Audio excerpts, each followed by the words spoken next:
Hey everyone, Jason here, and I'm back with another Nanocoaster video. Today we're going to be doing Gold Striker from California's Great America. This is available from the park for $34.99 and eligible for season pass discounts. It's also available on the Cedar Fair Online Shop, so I'll have a link to that down below so you can purchase it. But Gold Striker is a fantastic wooden coaster at the park. Unfortunately, its days are likely numbered as the park has been announced to be closing sometime in the next few years. Permanently. It's going to be really sad to see this coaster go, but unfortunately that's where we're at with the current Six Flags Corporation. But you know, this is a great way to remember the coaster. So like I said, this is $34.99 at the park. Let's jump right in. So inside the box we have a few things. First we have this base plate here. This one has a blue plastic that's actually kind of really messed up. I haven't seen one like this before where it's already starting to pill and bubble all over. But we're going to be taking that off anyway, so it's no big deal. We also have a single large sheet of track pieces here that we will be working with. A tip sheet kind of giving you some instructions on how to cut the pieces out. And then a single-sided instruction sheet, nothing on the back, just one side, 7 steps. Should be a fairly easy model to build. I find that the wood ones are a little bit easier just because the track pieces are a lot more rigid, and so it's a lot harder to get kinks in them and a lot easier to just kind of get the rounded curves. And maybe those will be famous last words. We'll see, but let's jump right in. So the first thing we're going to do here is we're going to peel off this blue plastic on top. Sometimes it's a white paper, a brown paper, white plastic. This one happens to have the blue plastic.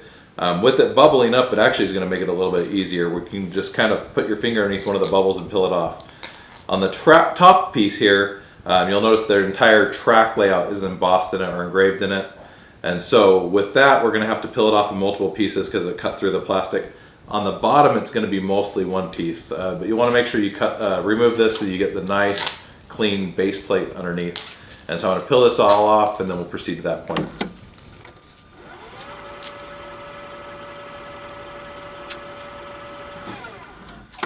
So there we have the base plate completely peeled off. So we'll set this off to the side and proceed to cutting out track. So for cutting out the track pieces, I like to use a pair of flush edge wire cutters.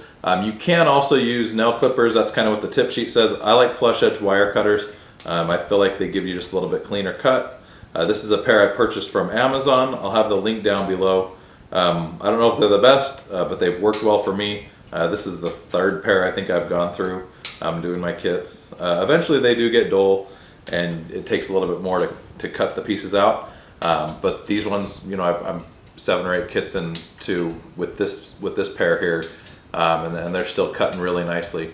And so looking around the track pieces, you'll see these just little tabs holding the track into place. So we'll just want to take the wire cutters around to each of those and just cut them as close to the track as we can. You don't want the nub sticking off. But with a good pair of flush edge wire cutters, you don't have to really put much pressure. You can just kind of go around and the track piece is going to pop right out. So I'm going to cut each of these out and then we'll proceed to that point. So now we've got all of the pieces cut out and laid out in order. One of the things I like to do before we begin assembly is to actually add a logo to the base plate. There is a little sign here. It's really tiny. It says Gold Striker. I like to do something bigger, so here I've cut out the logo on my Cricut. This is something that I like to just add to the kit. There's a big blank space here on the base plate that's easy to do this. If this is something you want to do, I do have the SVG down below. If you have access to something that can cut vinyl, you can do that. Or if you want to use the logo for something else, that's fine too. I'm just going to quickly peel away this backing. So I'm just going to quickly peel away that backing and then add this logo here onto a blank part of the base plate. And it's going to look like that. So now that we have that on there, it's time to begin the track assembly. With this being kind of a twister model, a lot of the track is on top of itself. With some of the models, I don't do a lot of pre-bending. With this one, it's going to kind of be a requirement just because you're going to have to be putting pieces on top of pieces on top of pieces. If you notice with several of these pieces, there's like little cutouts. These are places that the track actually crosses over itself. And so, yeah, with things like that, you really have to do a lot more pre-bending. So this is going to be the first track piece we're going to use right here. And this piece is actually going to start This is where it gets a little bit tricky. One of the nice things with this is most of the pieces will only fit in one place. This one we're not going to have to do as much pre-bending because it is going to be the first piece as well. But you want to find where the pieces go. A great way to do that is to kind of look at the size of the tabs, and then also look at the instructions so we know it's in this area. So it's actually going to be on this inner track here, and it's going to circle around right there. And so we're going to start with the long tab at the end, and then just do a slight bend to the second long tab.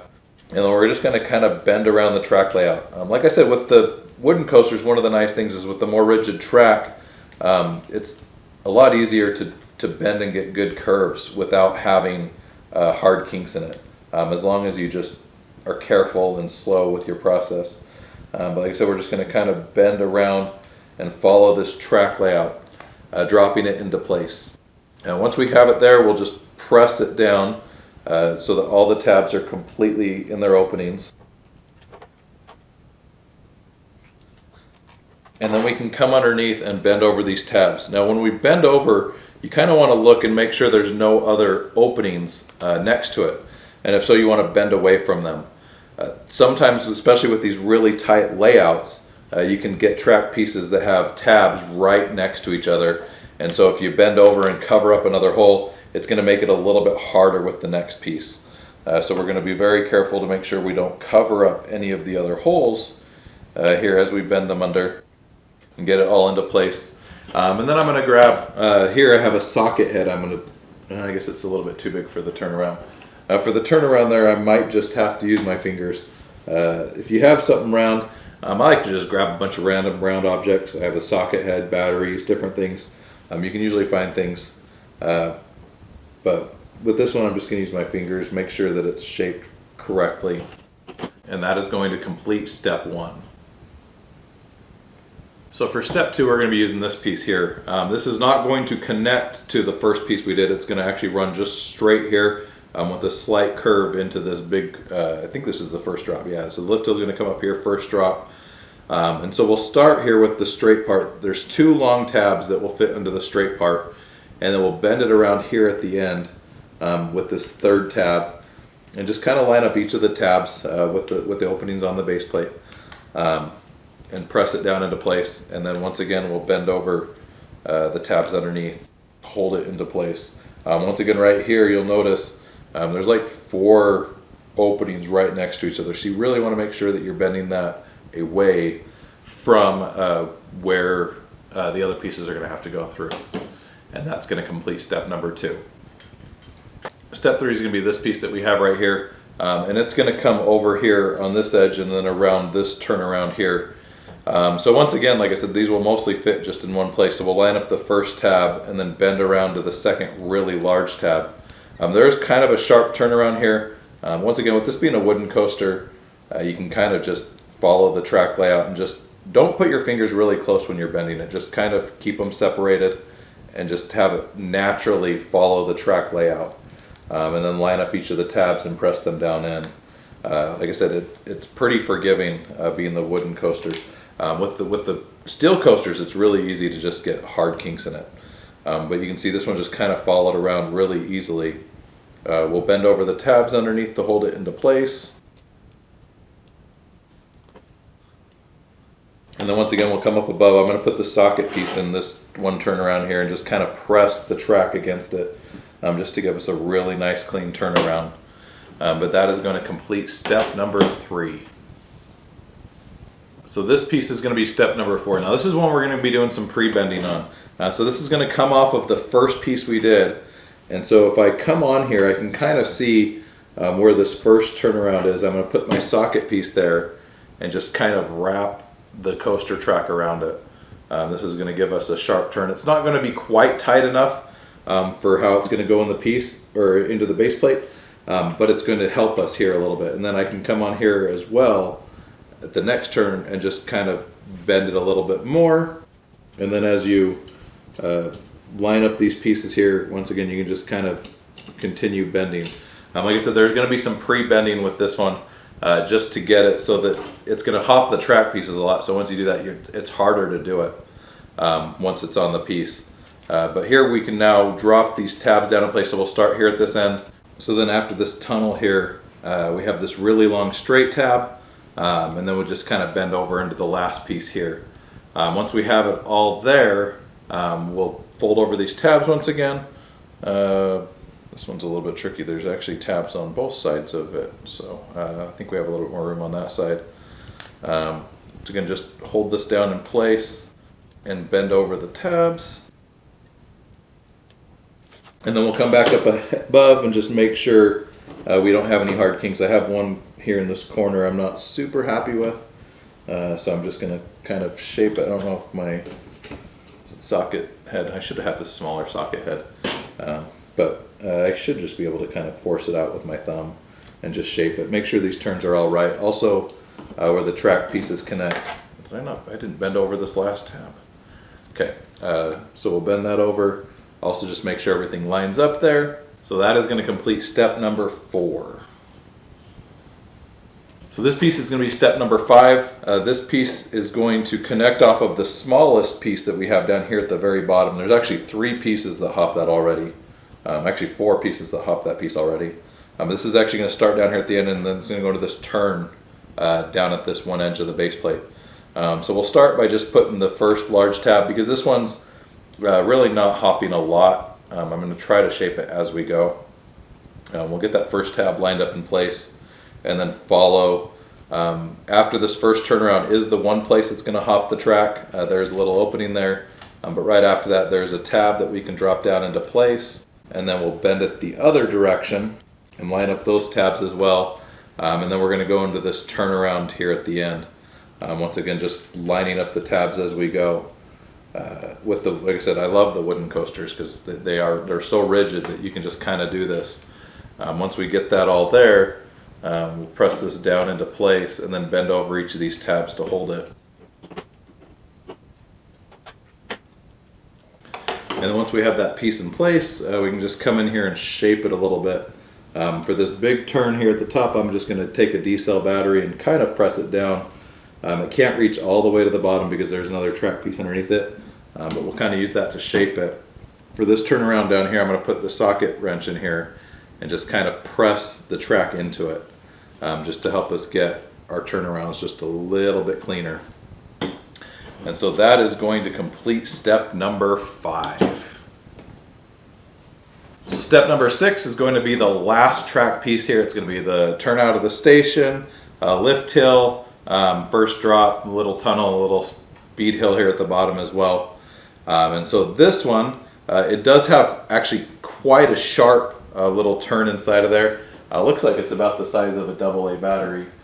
I don't think I have one handy here. We ran out of AA batteries apparently.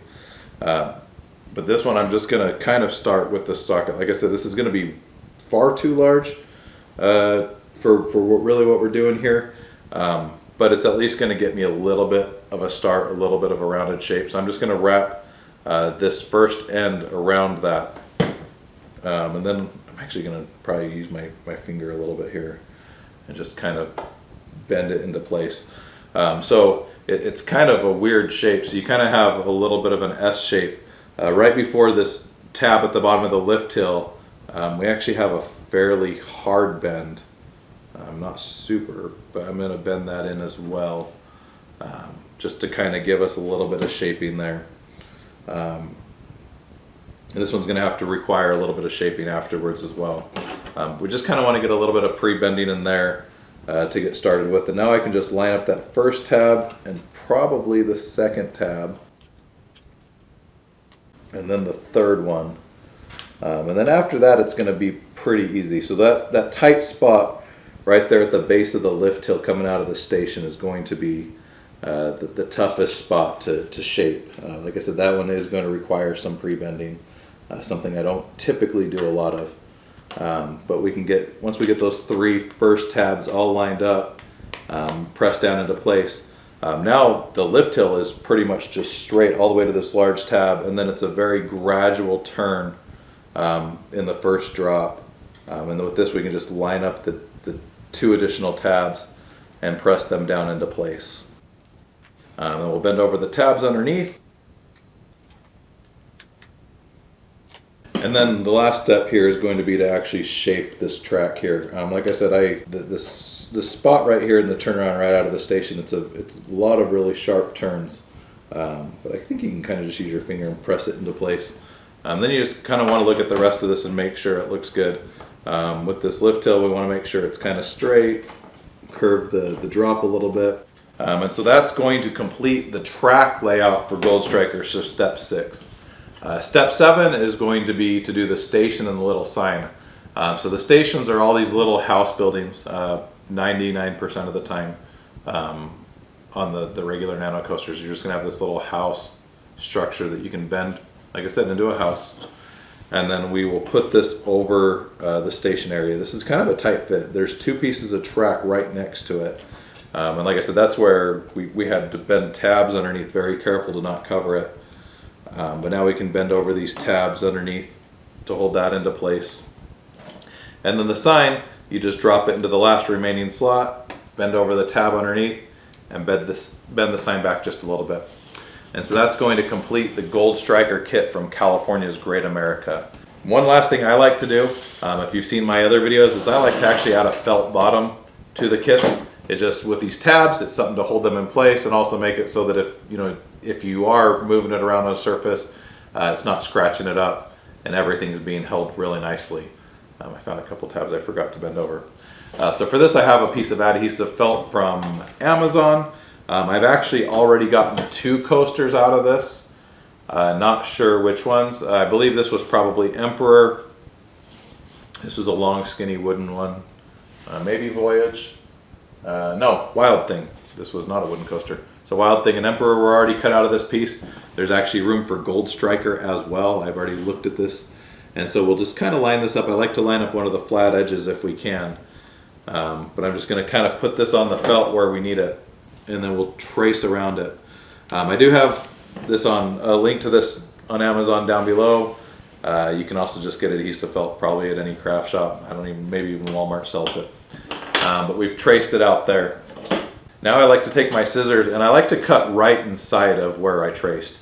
The felt does stretch once you take the adhesive paper back off of it. And so by cutting just inside, we have it just a little bit smaller. It's going to still cover all of the tabs underneath and come pretty close to the edge. In fact, it may still come all the way to the edge. But this way it's not hanging off and looking really sloppy. Sometimes if it does hang off, you can fix it by trimming it up afterwards. But it's a lot easier if you just have it cut right perfectly to begin with. So I'm just going to cut around really quick inside of here. So like I said, I got 3 coasters out of this one piece. There's none left now though.